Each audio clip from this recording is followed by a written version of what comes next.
Hi everyone, welcome to the Data Monk. In this playlist, we will talk about statistic. Today, our topic will be different type of distributions. If you have watched my previous video, so till now, you all are familiar with what is sample, population, variance and standard deviation.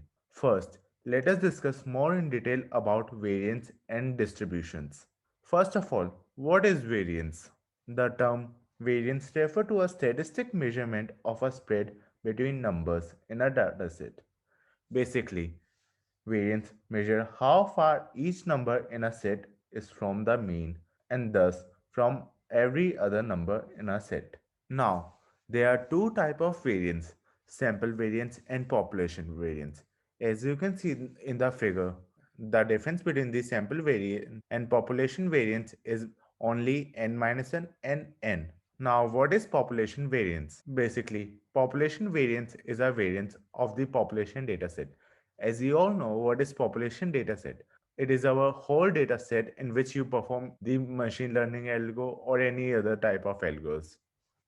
The formula of the population variance is given by sigma square equal to sum of xi minus mu square by n, where mu is our population mean and n is our size of the population. Let us take an example to calculate the population mean. Let's calculate the variance for this data.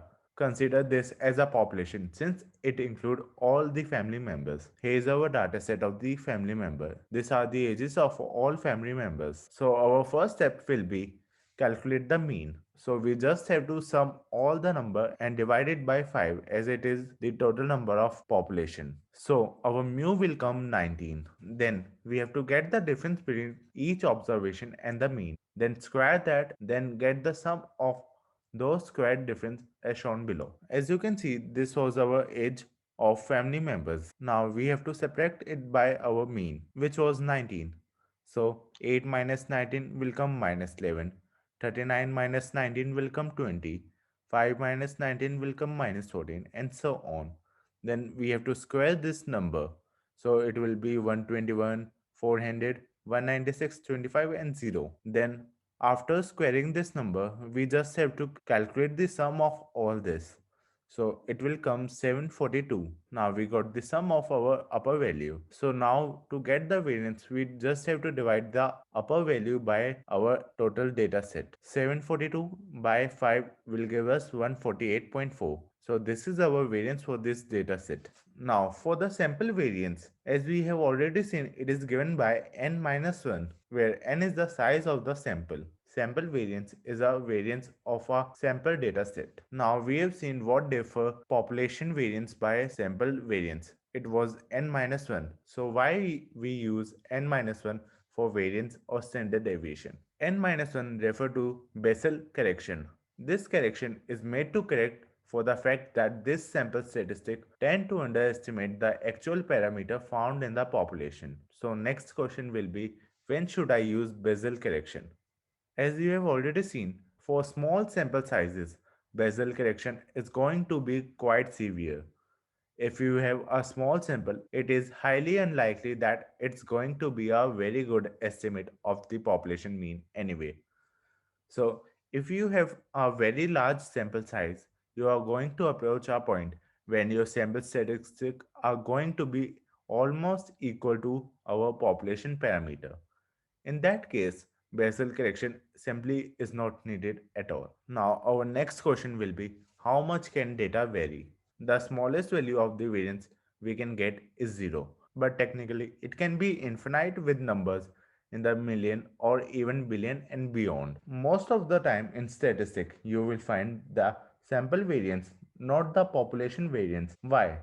Because in statistic, it is usually all about making inference from sample, not population. So if you had all the data from a population, there would be no need of a statistic. So sample variance will be found everywhere. Sample variance is very important in regard to population variance. Now let us move towards standard deviation. What do you mean by standard deviation? By using standard variation, we have a standard way of knowing what is normal or what is extra large or extra small or who is rich or poor. So basically it divide So basically, it divides the samples in equal proportions. The formula of standard deviation of population is the under root of the population variance, and for sample standard deviation, it is the under root of sample variance. Now, what is standard error? Standard error is a measure to know how spread out we would expect sample means to be if we had a whole lot of them. Now, formula for the standard error is given by sigma m equal to sigma by under root of n, where sigma is our standard deviation and n is our population. Now, all of you are familiar with population variance, sample variance, population standard deviation, sample standard deviation, and standard error. We will move toward what is distribution and how many types are there for distribution. Basically, distribution is the division of the data set into subparts or as a whole.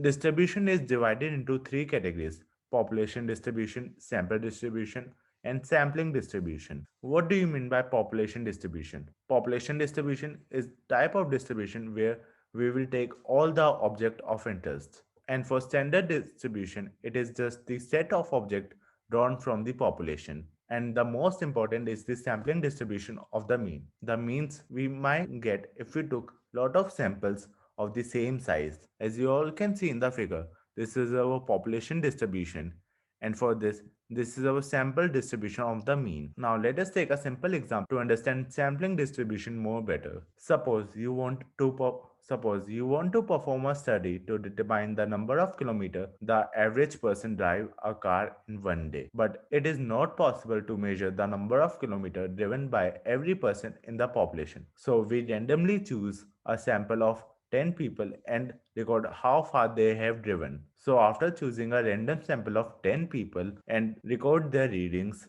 we will choose another 10 driver sample and record the same information. And after this, we will do it by total 5 times, and the result are displayed in the below table. So the sample number are 1, 2, 3, 4, 5. The average number of kilometer is 25.6 for sample 1, 50.2 for sample 2, 15.1 for sample 3, 43.9 for sample 4, and 36.8 for sample 5. As you can see, each sample has its own mean value and each value is different. This pattern of a sample means represent the sampling distribution for the number of kilometer the average person drives. Now we already know that how to measure the population mean, sample mean, but what about sampling mean? Sampling mean can be measured by central limit theorem. The central limit theorem states that sampling distribution of the sample mean approaches a normal distribution as the sample size gets larger, no matter what the shape of the population, no matter what the shape of the population distribution. This fact holds especially true for the sample size over 30. So let us look into this example. As you can see in the figure, the sample mean, which is this, approaches a normal distribution as the sample size, which is this, gets larger.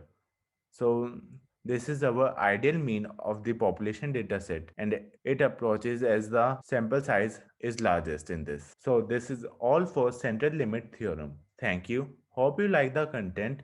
For more amazing content, don't forget to hit a like and share button.